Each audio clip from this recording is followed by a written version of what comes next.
Hi friends, welcome to cinema explainer. ഇന്ന് നമ്മൾ നോക്കുന്നത് 2016 പുറത്തിറങ്ങിയ ലീച്ചസ് എന്ന ഹോളിവുഡ് മൂവിനെ കുറിച്ചിട്ടാണ്. ഹരിയത്തിന്റെ ജീവിതം രക്ഷിക്കാൻ വേണ്ടി നായിക ഏറ്റെടുക്കുന്ന വലിയൊരു റിസ്കിനെ പറ്റിയാണ് ഈ ഒരു മൂവിയിൽ പറഞ്ഞിരിക്കുന്നത്. അതെന്തായിരുന്നു, എങ്ങനെയാണെന്നൊക്കെ മനസ്സിലാക്കണമെങ്കിൽ ഈ വീഡിയോ സ്കിപ്പാക്കാതെ കാണാൻ ശ്രമിക്കുക. സോ നമുക്കധികം സമയം കളയാതെ നേരെ സ്റ്റോറി നോക്കാം. മൂവിയുടെ സ്റ്റാർട്ടിങ്ങിൽ നവാസ് എന്ന് പറയുന്ന ഒരു വ്യക്തിയെയും ഒരു ലേഡീനെയും കാണിക്കുന്നു. ഇവർ രണ്ടുപേരും ബ്രോക്കേഴ്സ് ആണ്, കല്യാണ ബ്രോക്കേഴ്സ്. ഇങ്ങനെയുള്ള ഇവർ രണ്ടുപേരും അതിനു പുറമെ മറ്റൊരു കാര്യം കൂടി ചെയ്യാറുണ്ട്. അതെന്താന്ന് നോക്കിയിട്ടുണ്ടെങ്കിൽ, ഈ പ്രായമായ നല്ല പണമുള്ള ആൾക്കാരില്ലേ, അങ്ങനെയുള്ളവർ ഇവരെ അടുത്ത് വന്ന് വിർജിൻ പെൺകുട്ടികളെ ചോദിക്കും. അപ്പൊ ഇവര് വിർജിൻ പെൺകുട്ടികളെല്ലാം കണ്ടെത്തി അവരുടെ വീട്ടുകാരെ കൺവിൻസ് ചെയ്ത് അതുപോലുള്ള കുട്ടികളെ പണം കൊടുക്കുന്നവർക്ക് എത്തിച്ചു കൊടുക്കും. അങ്ങനെ ഇപ്പൊ അതേപോലുള്ള നവാസിന്റെയും ആ ലേഡീന്റെ അടുത്തേക്ക് ഒരു ക്ലയന്റ് എത്തുവാണ്. അങ്ങനെ അയാൾക്കൊരു പെണ്ണിനെ വേണമെന്ന് പറയുന്നു. പ്രോസ്റ്റിറ്റ്യൂട്ട് ലേഡീസിനെ നോക്കിയിട്ടുണ്ടെങ്കിൽ വിർജിനിറ്റി കിട്ടില്ലല്ലോ. അതുകൊണ്ടാണ് ഇതേപോലുള്ള ചെറിയ പെൺകുട്ടികളെ ഇതുപോലുള്ള ആൾക്കാർ ചോദിക്കുന്നത്. അങ്ങനെ ഇപ്പൊ നവാസ് ഈ ആവശ്യം കേട്ടതും അവരുടെ പക്കലുള്ള വലിയൊരു ആൽബം എടുത്ത് ആ പണക്കാരന്റെ കയ്യിൽ കൊടുക്കുന്നു. എന്നിട്ട് സാർ ഇതിൽ നിന്ന് ഏതിനെ വേണമെങ്കിലും സെലക്ട് ചെയ്തോളം പറയുവാണ്. അങ്ങനെ ആ ക്ലയന്റ് ആൽബം തുറന്നു നോക്കുന്ന സമയത്ത് അതില് സെനത്ത് എന്ന് പറയുന്ന ഒരു പെൺകുട്ടിനെ കണ്ട് അയാൾക്ക് ഇഷ്ടപ്പെടുന്നു. അങ്ങനെ അയാൾ ആ പെൺകുട്ടിനെ കാണിച്ചു കൊടുത്ത് എനിക്ക് ഈ പെൺകുട്ടിനെ മതി എന്ന് പറയുന്നു. ശരി സാർ, എത്രയും വേഗം പെണ്ണിനെ സാറിന് എത്തിച്ചേരാന്ന് ഈ സമയം നവാസ് പറയുകയും ചെയ്യുന്നു. ഈ പണക്കാരൻ വേണമെന്ന് പറഞ്ഞ ഈ പെണ്ണാരാണെന്നറിയാവോ? ഈ മൂവിയിലെ നായികന്റെ അനിയത്തിയാണ്. സ്കൂളിൽ പഠിച്ചുകൊണ്ടിരിക്കുന്ന ചെറിയൊരു പെൺകുട്ടിയായിരുന്നു സെനത്ത്. അങ്ങനെ ഇപ്പൊ ആ കാര്യങ്ങളെല്ലാം പറഞ്ഞിട്ട് ആ സീനോടെ കട്ടാക്കി അടുത്ത സീനിൽ നമ്മുടെ നായികനെയാണ് കാണിക്കുന്നത്. ട്രേസ എന്നാണ് നായികന്റെ പേര്. നായിക ഒരു ചെറുപ്പക്കാരനുമായിട്ട് പ്രണയത്തിലാണ്. ഇവരുടെക്ക് സീക്രട്ട് ആയിട്ട് മീറ്റ് ചെയ്ത് ഫിസിക്കലി ഒന്നിക്കാറൊക്കെ ഉണ്ടായിരുന്നു. അങ്ങനെ അവരുടെ ലൈഫ് വളരെ സ്മൂത്ത് ആയിട്ട് പോയിക്കൊണ്ടിരിക്കുന്നു. അങ്ങനെ ആ സീനോട് കട്ടായി അടുത്ത സീനിൽ ബ്രോക്കേഴ്സ് ആയ നവാസും ആ ലേഡിയും കൂടി നായികന്റെ വീട്ടിലേക്ക് എത്തുവാണ്. എന്നാൽ നായികന്റെ അമ്മേനെ കണ്ട് നിങ്ങളുടെ ഇളയ മകൾക്ക് ഒരു കല്യാണം ആലോചിക്കാൻ പറഞ്ഞ് നിങ്ങൾ അവരുടെ ഫോട്ടോ തന്നില്ലായിരുന്നോ? അതുകൊണ്ട് ഒരാൾക്ക് കുട്ടീനെ ഭയങ്കര ഇഷ്ടമായിട്ടുണ്ട്. സോ നമുക്കിതങ്ങ് നടത്തിയാലോ? ആൾ വലിയ പണക്കാരനാണ്. ഈ ബന്ധം നടന്ന നിങ്ങളുടെ കഷ്ടപ്പാടെല്ലാം മാറും. അങ്ങനെ നവാസും ആ ലേഡിയും കൂടി ഇങ്ങനെയെല്ലാം പറഞ്ഞ് കൺവിൻസ് ചെയ്യുന്ന രീതിയിൽ സംസാരിക്കുമ്പോൾ നായികന്റെ അമ്മ അത് കേട്ട് ഫ്ലാറ്റ് ആവുന്നു. അങ്ങനെ അവരതിന് കണ്ണും പൂട്ടിയൊക്കെ പറയുവാണ്. ഈ സമയം നായികയാണെങ്കിൽ വീട്ടിലില്ലായിരുന്നു. അങ്ങനെ 14 വയസ്സ് മാത്രമുള്ള സെനറ്റിന്റെ കല്യാണം അവര് പറഞ്ഞ് സെറ്റാക്കുവാണ്. അങ്ങനെ ഇപ്പൊ ഈ കാര്യങ്ങളെല്ലാം സംസാരിച്ച് അവര് വന്ന സമയത്ത് സെനറ്റിന് അവരൊരു ഭംഗിയുള്ള ഉടുപ്പ് കൊണ്ടുവരുന്നുണ്ടായിരുന്നു. അതെല്ലാം അവൾക്ക് കൊടുത്ത് അങ്ങനെ അവരവിടുന്ന് തിരിച്ചു പോവാണ്. ഈ സമയത്താണ് കറക്റ്റായിട്ട് പുറത്തു പോയിരുന്ന നായിക വീട്ടിലേക്ക് തിരിച്ചെത്തുന്നത്. ഇവരെ പുറത്തു വെച്ച് നായിക പലതവണ കണ്ടിട്ടുണ്ടെങ്കിലും ഇവര് ബ്രോക്കേഴ്സ് ആണെന്നൊന്നും നായികയ്ക്ക് അറിയത്തില്ല. അതുകൊണ്ട് തന്നെ വീട്ടിലേക്ക് എത്തിയ നായിക അമ്മേനോട് ആ വന്നിട്ട് പോയത് ആരാണെന്ന് ചോദിക്കുന്നു. അവര് വന്ന കാര്യം നായികനെ അറിയിച്ചിട്ടുണ്ടെങ്കിൽ ഇത്ര ചെറുപ്പത്തിൽ അവൾക്ക് എന്തിനാ കല്യാണം എന്നുള്ള രീതിയിൽ നായിക സംസാരിക്കുകയും അത് മുടക്കാനുള്ള കാര്യങ്ങളും ചെയ്യും. ഇത് അറിയുന്നതുകൊണ്ട് തന്നെ അമ്മ വന്നിട്ട് പോയത് എന്റെ ഫ്രണ്ട്സ് ആണ്, മറ്റൊരു കാര്യം സംസാരിക്കാൻ വന്നതാണെന്നും പറഞ്ഞ് നൈസായിട്ട് വിഷയം മാറ്റുന്നു. ഇതേസമയം അവര് കൊടുത്തിട്ട് പോയ ആ ഭംഗിയുള്ള ഉടുപ്പും ധരിച്ച് സെനറ്റ് അവിടേക്ക് വരുവാണ്. ഇത് കാണുന്ന നായിക ആഹാ ഇത് കൊള്ളാലോ ഈ ഉടുപ്പ്, ഇതാരും ഞാൻ ചോദിക്കുന്നു. ആ വന്നിട്ട് പോയ ആന്റി തന്നതാണെന്ന് ഈ സമയം സെനറ്റ് പറയുവാണ്. അങ്ങനെ ആ സീനോട് കട്ടായി അടുത്ത ദിവസം രാവിലെ കാണിക്കുന്നു. ഇപ്പൊ ഉറങ്ങിക്കിടക്കുന്ന നായികനെ അമ്മ വിളിച്ചെഴുന്നേപ്പിക്കുകയാണ്. എന്നിട്ട് അവളോട് പറയുകയാണ് ഇന്നലെ ഇവിടെ ഒരു ആന്റി വന്നില്ലായിരുന്നോ? ആ ആന്റിയുടെ വീട് ഇന്ന സ്ഥലത്താണുള്ളത്, നീ അർജന്റായിട്ട് അവിടെ പോയി ആന്റി തരുന്ന കുറച്ച് സാധനങ്ങൾ വാങ്ങിക്കൊണ്ട് വരണമെന്ന് കൂടെ സെനറ്റിനെയും കൂട്ടിക്കൊള്ളാൻ നായികനോട് അവര് പറയുന്നു. അവളെന്തിനാ ഞാൻ ഒറ്റയ്ക്ക് വാങ്ങിക്കൊണ്ട് വന്നോളാന്ന് ഈ സമയം നായിക പറയുന്നുണ്ടെങ്കിലും ഇടി അതല്ല, ആന്റിക്ക് അവിടെ എന്തോ ഹെൽപ്പ് വേണമെന്ന് പറഞ്ഞു, എനിക്ക് വളരെ വേണ്ടപ്പെട്ടവരവര്. സോ തിരിച്ചു വരുമ്പോ നീ അവളെ അവിടെ നിർത്തിയിട്ട് പോരെയെന്ന് അമ്മ നായികനോട് പറയുകയാണ്. ഇത് കേൾക്കുന്ന നായിക ശരി ഓക്കെ എന്നും പറഞ്ഞ് സെനറ്റിനെയും കൂട്ടിക്കൊണ്ട് നേരെ ആ ലേഡീന്റെ വീട്ടിലേക്ക് നടന്നു പോകുന്നു. അങ്ങനെ പോകുന്ന സമയത്ത് നായിക സെനറ്റിനോട് ചോദിക്കുന്നുണ്ട് ഇന്നലെ ആന്റിയൊക്കെ എന്തിനാ വീട്ടിലേക്ക് വന്നത്, വല്ലതും അറിയാവോ നിനക്കെന്ന്? ഇന്നലെ ആന്റിയും അമ്മയൊക്കെ എന്തൊക്കെയോ സംസാരിക്കുന്നുണ്ടായിരുന്നു, പുറത്തു നിന്നാണ് സംസാരിച്ചത്, അതുകൊണ്ട് തന്നെ ഞാൻ എന്താണെന്ന് കേട്ടില്ല. ഇത് കേൾക്കുന്ന നായിക അപ്പൊ അതെന്തായിരിക്കും ഇങ്ങനെ ആലോചിക്കുന്നു. അങ്ങനെ ഇപ്പൊ അവര് നടന്ന് ആ ആന്റിയുടെ വീട്ടിലേക്ക് എത്തുവാണ്. അങ്ങനെ ഇപ്പൊ ആന്റി നായികന്റെ കയ്യില് കുറച്ച് സാധനങ്ങൾ കൊടുക്കുന്നു. അതെല്ലാം നായികനോട് പറയുകയാണ് മോളെ നിന്റെ അനിയത്തിനെ ഇവിടെ നിർത്തണം, ഞാൻ അമ്മേനോട് പറഞ്ഞായിരുന്നു ഇവിടെ എനിക്ക് കുറച്ച് ഹെൽപ്പ് വേണമെന്ന്. അമ്മ പറഞ്ഞില്ലായിരുന്നു എന്ന് ചോദിക്കുന്നു. ആ അമ്മ പറഞ്ഞായിരുന്നു ആന്റി ഇവിടെ നിന്നോട്ടെ എന്നും പറഞ്ഞ് അവളെ അവിടെ ആക്കി ആ ആന്റി കൊടുത്ത സാധനങ്ങളും കൊണ്ട് നായിക അവിടെ നിന്ന് തിരിച്ചു പോവുകയാണ്. ഈ സമയത്താണ് നായിക ഒരു കാഴ്ച കാണുന്നത്. ഇന്നലെ ഈ ആന്റിയുടെ കൂടെ വീട്ടിലേക്ക് വന്ന നവാസ് എന്ന് പറയുന്ന വ്യക്തി ഏകദേശം സെനറ്റിന്റെ പ്രായത്തിലുള്ള കുറെ പെൺകുട്ടികളെയും കൊണ്ട് ആ വീട്ടിലേക്ക് വരുന്നത്. അങ്ങനെ ഇത് കാണുന്ന നായികയ്ക്ക് സംഭവം എന്താണെന്ന് മനസ്സിലാവുന്നില്ല.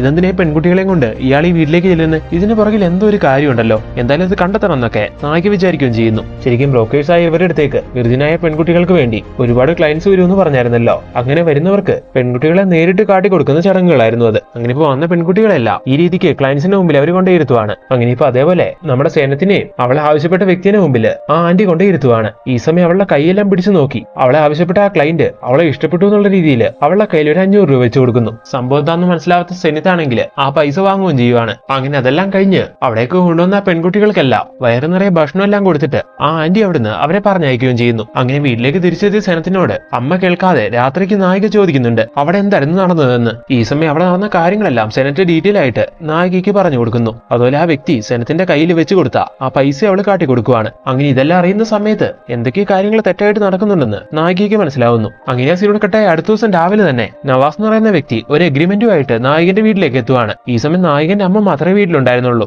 അങ്ങനെ ഇപ്പൊ അഗ്രിമെന്റ് കൊടുത്തിട്ട് ഇത് നിങ്ങളുടെ മകളുടെ കല്യാണമായിട്ട് ബന്ധപ്പെട്ട എഗ്രിമെന്റ് ആണ്, ഇതിൽ നിങ്ങളൊന്ന് സൈൻ ചെയ്യണമെന്ന് പറയുന്നു. നായകന്റെ അമ്മയ്ക്കാണെങ്കിൽ വേണ്ടത്ര വിദ്യാഭ്യാസം ഒന്നും ഇല്ലായിരുന്നു. അതുകൊണ്ട് തന്നെ ആ എഗ്രിമെന്റിന്റെ മുകളിൽ എഴുതിയിരിക്കുന്ന മുസ്ലിം മാരേജ് കോൺട്രാക്ട് എന്ന് പറയുന്ന ആ ഹെഡിങ് മാത്രമേ അവർക്ക് വായിക്കാൻ കഴിയുന്നുള്ളൂ. ഈ എഗ്രിമെന്റ് സെനത്ത് എന്ന് പറയുന്ന പെൺകുട്ടീനെ ആ ക്ലയന്റിനെ കെട്ടിച്ചു കൊടുക്കാൻ സമ്മതമാണെന്നുള്ള എഗ്രിമെന്റ് ആയിരുന്നു. ആ പേപ്പറിന് പുറകിലായിട്ട് മറ്റൊരു എഗ്രിമെന്റ് കൂടി ഉണ്ടായിരുന്നു. 6 മാസത്തിന് ശേഷം ആ ക്ലയന്റ് സെനത്തിനെ വേണ്ടാന്ന് പറയും. അപ്പോൾ ഡിവോഴ്സിന് വേണ്ടിയുള്ള അടുത്ത എഗ്രിമെന്റ് ആയിരുന്നു മറ്റേത്. അങ്ങനെ മാരേജ് എഗ്രിമെന്റ് എന്നുള്ള രീതിയിൽ സെനത്തിന്റെ അമ്മേനെ കബളിപ്പിച്ച് അയാൾ രണ്ടില് സൈൻ ചെയ്ത് വാങ്ങിക്കുന്നു. ഇതേ സമയം നായികനെ കാണിക്കുവാണ്. നായിക ഇപ്പം അവളുടെ ബോയ് ഫ്രണ്ടിനെ പോയി മീറ്റ് ചെയ്യുന്നു. എന്നിട്ട് അവനോട് ഇന്നലെ സെനറ്റ് പറഞ്ഞ കാര്യങ്ങളെല്ലാം നായിക ഷെയർ ചെയ്യുവാണ്. ഓൾറെഡി നായികയ്ക്ക് കാര്യങ്ങൾ ഏകദേശം മനസ്സിലായിട്ടുണ്ടായിരുന്നു. അങ്ങനെ കാര്യങ്ങളെല്ലാം വിശദീകരിച്ച് ഇന്നപോലെ സംഭവം എനിക്ക് തോന്നുകൂടാന്ന് ബോയ് ഫ്രണ്ടിനോട് പറയുന്ന സമയത്ത് നീ പറഞ്ഞത് കറക്റ്റ് ആണെന്ന് അവനും പറയുന്നു. കാരണം അവനും അങ്ങനെ ഫീൽ ചെയ്തു. എടാ അങ്ങനെയാണെങ്കിൽ ഈ കല്യാണം എത്രയും വേഗം മുടക്കണം. കാരണം അവള് ചെറിയ പ്രായമാണ്, അവളുടെ ജീവിതം തന്നെ ഇല്ലാതാവും. സോ നീ എന്റെ കൂടെ നിൽക്കണം, ഈ കല്യാണം മുടക്കാൻ എന്നൊക്കെ നായിക പറയുന്ന സമയത്ത് അതെന്തിനാ, അതിന്റെ ഒന്നും ആവശ്യമില്ല, അത് വിട്ടുകളയാൻ ബോയ് ഫ്രണ്ട് പറയുന്നു. അതെനിക്കെങ്ങനെ വിട്ടുകളയാൻ കഴിയില്ല,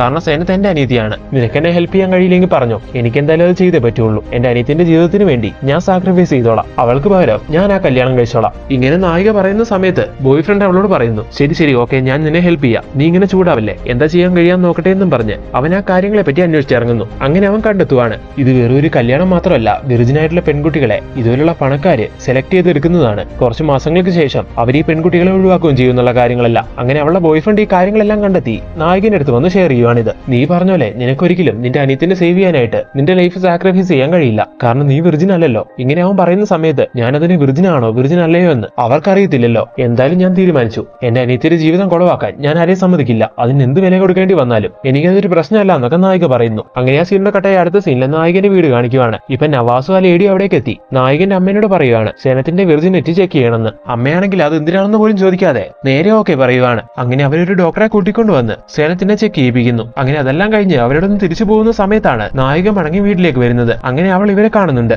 സെനത്തിന്റെ കല്യാണമായിട്ട് ബന്ധപ്പെട്ട് എന്തെങ്കിലും കാര്യങ്ങൾക്കായിരിക്കും ഇവരോടേക്ക് വന്നിട്ടുണ്ടാവുക എന്ന് ഓൾറെഡി അറിയാവുന്ന നായിക നേരെ സെനത്തിന്റെ അടുത്തേക്ക് ചെല്ലുവാണ്. ഈ സമയം അവള് മുറിയിൽ കരഞ്ഞുകൊണ്ട് കിടക്കുമായിരുന്നു. അങ്ങനെ ഇപ്പൊ നായിക അനിയത്തിനോട് എന്താ പറ്റിയും ചോദിക്കുന്നു. അപ്പൊ അവൾ നടന്ന കാര്യങ്ങൾ പറയുവാണ്. ഇത് കേട്ട് നായിക ആകെ ഷോക്കാവുന്നു. അതുപോലെ അവള് ചേച്ചീനെ കെട്ടിപ്പിടിച്ച് കരയുകയും ചെയ്യുവാണ്. അങ്ങനെ ഇപ്പൊ ആകെ ദേഷ്യം വന്ന നായിക നേരെ അമ്മേന്റെ അടുത്തേക്ക് എത്തി അമ്മേനോട് ഈ കാര്യം ചോദിച്ച് ദേഷ്യപ്പെടുന്നു. സെനത്ത് കുഞ്ഞല്ലേ, ഇപ്പോഴേ അവളുടെ കല്യാണം നടത്തേണ്ട കാര്യം എന്താ? ഇനി അമ്മയ്ക്ക് കല്യാണം നടത്തിയേ പറ്റൂന്നാണെങ്കിൽ എന്റെ കല്യാണം നടത്തിക്കോ, അവൾക്ക് പകരം ഞാൻ കല്യാണം കഴിച്ചോളാം. ഇങ്ങനെല്ലാം പറഞ്ഞ അമ്മേനോട് നായിക ദേഷ്യപ്പെടുന്ന സമയത്ത് ദേ നോക്ക്, നീ എന്നെ പഠിപ്പിക്കാൻ നിൽക്കണ്ട, എനിക്കറിയാം എന്ത് ചെയ്യണം എന്ത് ചെയ്യേണ്ടെന്ന്. ഇങ്ങനെ പറഞ്ഞ അമ്മ നായികനെ വഴക്ക് പറയുന്നു. ഇതെല്ലാം കേൾക്കുന്ന നായികയ്ക്കാണെങ്കിൽ ആകെ പൊളിയുവാണ്. അങ്ങനെ നായിക ഇതെന്തായാലും നടക്കാൻ പോകുന്നില്ല, ഞാൻ നടത്തില്ല എന്നൊക്കെ പറഞ്ഞ് അവിടെ നിന്ന് ഇറങ്ങുന്നു. അടുത്ത സീനിൽ നായിക അവളുടെ ബോയ് ഫ്രണ്ടിന്റെ അടുത്തേക്ക് എത്തി വീട്ടിൽ നടന്ന ഈ കാര്യങ്ങളെല്ലാം ഷെയർ ചെയ്യുന്നു. ഇതെല്ലാം കേൾക്കുന്ന ബോയ് ഫ്രണ്ട് പറയുവാണ്, കണ്ടില്ലേ കാര്യങ്ങൾ നമ്മുടെ കൈ വിട്ടുപോയി കഴിഞ്ഞു, ഇനി നീ നിന്റെ അനിയത്തിന്റെ ജീവിതം രക്ഷിക്കാൻ വേണ്ടി സാക്രിഫൈസ് ചെയ്യാന്ന് വിചാരിച്ചാലും നടക്കില്ല, കാരണം നീ വെർജിൻ അല്ലല്ലോ. ഇത് കേട്ട നായിക എന്തെങ്കിലും വഴി കണ്ടെത്തണം, എന്റെ അനിയത്തിനെ എനിക്ക് അങ്ങനെ വിട്ടുകൊടുക്കാൻ കഴിയില്ല എന്ന് പറയുന്നു. ശേഷം നായികയാണെങ്കിൽ വെർജിനാണെന്ന് അവരെ തെറ്റിദ്ധരിപ്പിക്കാൻ എന്തെങ്കിലും വഴിയുണ്ടോ എന്നൊക്കെ ആലോചിക്കുവാണ്. അങ്ങനെ അവള് ഗൂഗിളിലെല്ലാം സെർച്ച് ചെയ്ത് നോക്കുന്നുണ്ട് ആ ഒരു കാര്യത്തിനെ പറ്റിയൊക്കെ. അതുപോലെ അവളൊരു പ്രായമായ മുത്തശ്ശിനോടും ഈ കാര്യങ്ങളെ പറ്റി എല്ലാം ചോദിക്കുന്നു. എന്നാൽ വിർജിനല്ലാത്ത നായികയ്ക്ക് വിർജിനാണെന്ന് തെളിയിക്കാൻ ഒരു വഴിയില്ലായിരുന്നു. അതുകൊണ്ട് തന്നെ നായിക മറ്റൊരു കാര്യം പ്ലാൻ ചെയ്യുന്നു. അവരുടെ നാട്ടില് കല്യാണമൊക്കെ കഴിയുന്ന സമയത്ത് കല്യാണ പെണ്ണുങ്ങള് തട്ടം വെച്ച മുഖം മറിച്ചിരിക്കണം. അതുകൊണ്ട് തന്നെ കല്യാണം നടക്കുന്ന മുതല് അനിയത്തിക്ക് പകരമായിട്ട് അനിയത്തിന്റെ അപ്പിയറൻസില് നായിക പോവാന്ന് അവള് വിചാരിക്കുന്നു. തട്ടമുള്ളതുകൊണ്ട് തന്നെ അത് സെനത്തല്ലാന്ന് അവർക്ക് മനസ്സിലാക്കാനും കഴിയത്തില്ല. അങ്ങനെ നായിക ആ രീതിക്ക് കാര്യങ്ങളെല്ലാം മൂവ് ചെയ്യുന്നു. അതായത് അനിയത്തിക്ക് പകരമായിട്ട് കല്യാണ വേഷത്തില് നായികയാണ് കല്യാണത്തിലെത്തുന്നത്. അങ്ങനെ ആ പ്രായമായ വ്യക്തി സെനത്താണെന്ന് വിചാരിച്ച് നായികനെ കല്യാണം കഴിക്കുകയും ചെയ്യുന്നു. ശേഷം അവളെ വീട്ടിലേക്ക് കൂട്ടിക്കൊണ്ട് വരുവാണ് അയാള്. അങ്ങനെ നായികനെ മുറി കൊണ്ടേ ഇരുത്തി അയാളൊന്ന് ഫ്രഷ് ആവാൻ വേണ്ടി വാഷ്റൂമിലേക്ക് പോകുന്നു. ഈ സമയം നമ്മുടെ നായിക എന്താ ചെയ്യുന്നതെന്ന് നോക്കിയിട്ടുണ്ടെങ്കിൽ അവളുടെ ബാഗിൽ നിന്ന് ഒരു പെട്ടി എടുക്കുവാണ്. ആ പെട്ടിക്കകത്ത് ഒരു തേരട്ട ഉണ്ടായിരുന്നു. ഇതുപോലെ ചെറിയ പെൺകുട്ടികളെ സ്വന്തമാക്കണമെന്ന് ആഗ്രഹിച്ച് ഇതുപോലുള്ള കാര്യങ്ങളെല്ലാം ചെയ്യുന്ന ഈ വ്യക്തിക്ക് ഒരു പണി കൊടുക്കാൻ വേണ്ടിയാണ് നായിക തേരട്ടേനെ എങ്ങനെ കൊണ്ടുവന്നിട്ടുണ്ടായിരുന്നത്. അങ്ങനെ ഇപ്പൊ ആ പെട്ടി തുറന്ന് ആ തേരട്ടേനെ എടുത്ത് നായിക അതിനെ അവളെ പ്രൈവറ്റ് പാർട്ടിൽ വെക്കുവാണ്. ഈ സമയം ആ തേരട്ട അവളെ കടിക്കുന്നുണ്ട്. പാവം നമ്മുടെ നായിക ഈ സമയം വേദന കൊണ്ട് പൊളയുന്നു. എന്നാലും നായിക ആ വേദന എല്ലാം കടിച്ചമർത്തി അവിടെ ഇരിക്കുവാണ്. കുറച്ചേരം കഴിയുമ്പോഴേക്കും ഫ്രഷ് ആയിട്ട് ആ കിളവൻ അവിടേക്ക് വരുന്നു. എന്നിട്ട് കട്ടിലിരിക്കുന്ന നായികന്റെ അടുത്തേക്ക് വന്നിട്ട് അവളുടെ തട്ട അയാൾ റിമൂവ് ചെയ്യുന്നു. ഈ സമയം അയാൾ മനസ്സിലാക്കുന്നുണ്ട് ഇത് താൻ സെലക്ട് ചെയ്ത സെനത്ത് എന്ന് പറയുന്ന പെണ്ണല്ലാന്ന്. എന്നാലും എന്താ നായിക സുന്ദരിയല്ലേ, അതുകൊണ്ട് തന്നെ നായകനെ സ്വന്തമാക്കാന്നുള്ള രീതിയിൽ അയാൾ അവിടെ വെച്ച് നായകനോട് റൊമാൻസ് ചെയ്യാൻ തുടങ്ങുന്നു. അങ്ങനെ നായികനോട് അയാൾ ഫിസിക്കലി ഒന്നിക്കുന്ന സമയത്ത് ആ തേരട്ടയാണെങ്കിൽ അയാളെ കടിക്കുവാണ്. അങ്ങനെ അയാളുടെ ബോഡിയിൽ നിന്ന് കുറെ ബ്ലഡ് പോകുന്നു. അങ്ങനെ ഇപ്പൊ ഒച്ചപ്പാടുണ്ടാക്കി അയാൾ അവിടെ മയങ്ങി വീഴുന്നു. ഈ സമയം വാതിലെല്ലാം ചവിട്ടി പൊളിച്ച് അയാളുടെ ആൾക്കാർ അവിടെ ഓടിയെത്തി അയാളെ അവിടെ നിന്ന് എടുത്ത് ആശുപത്രിയിലേക്ക് കൊണ്ടുപോകുന്നു. ഈ ഒരു ഗ്യാപ്പിന് നമ്മുടെ നായിക അവിടെ നിന്ന് രക്ഷപ്പെടാന്ന് വിചാരിക്കുവാണ്. അങ്ങനെ അവൾ അവിടെ നിന്ന് ഇറങ്ങി ഓടി രക്ഷപ്പെടുന്നതായിട്ട് കാണിക്കുന്നു. ഇനി എന്തായാലും ആ കിളവൻ ഇങ്ങനെയുള്ള കാര്യം ഒരു പെൺകുട്ടികളോടും ചെയ്യില്ല. കാരണം നായിക അമ്മാതിരി ഒരു പണിയല്ലേ കൊടുത്തത്. അങ്ങനെ ഈ ഒരു രീതിക്ക് നായിക അവളുടെ അനിയത്തിനെ സേവ് ചെയ്തു. ഇങ്ങനെ ഒരു കാര്യം പറഞ്ഞുകൊണ്ട് അങ്ങനെ ഈ മൂവി എൻഡ് ചെയ്യുന്നു. ഈ മൂവിന്റെ അവസാന ഭാഗത്ത് ഇതൊരു റിയൽ സ്റ്റോറി ബേസ് ചെയ്തെടുത്ത മൂവിയാണ്. ഈ മൂവി ഇതുപോലുള്ള സാഹചര്യങ്ങൾ അനുഭവിക്കുന്ന എല്ലാ പെൺകുട്ടികൾക്കും ഡെഡിക്കേറ്റ് ചെയ്യുന്നു കാണിച്ചുകൊണ്ടാണ് അവസാനിപ്പിക്കുന്നത്.